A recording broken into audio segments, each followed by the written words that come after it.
अथ कालभैरवाष्टकम्। देवराजसेव्यमानपावनाङ्घ्रिपङ्कजं व्यालयज्ञसूत्रमिन्दुशेखरं कृपाकरं नारदादियोगिवृन्दवन्दितं दिगम्बरं काशिकापुराधिनाथ कालभैरवं भजे।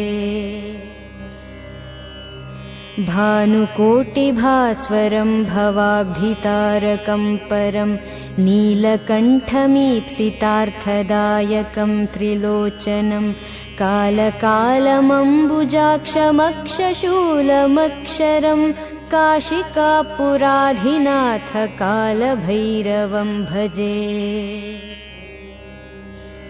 शूलटङ्कपाशदण्डपाणिमादिकारणं श्यामकायमादिदेवमक्षरं निरामयं भीमविक्रमं प्रभुं विचित्रताण्डवप्रियं काशिकापुराधिनाथ कालभैरवं भजे। भुक्तिमुक्तिदायकं प्रशस्तचारुविग्रहं भक्तवत्सलं स्थिरं समस्तलोकविग्रहं निक्वणन्मनोज्ञहेमकिङ्किणीलसत्कटिं काशिकापुराधिनाथ कालभैरवं भजे।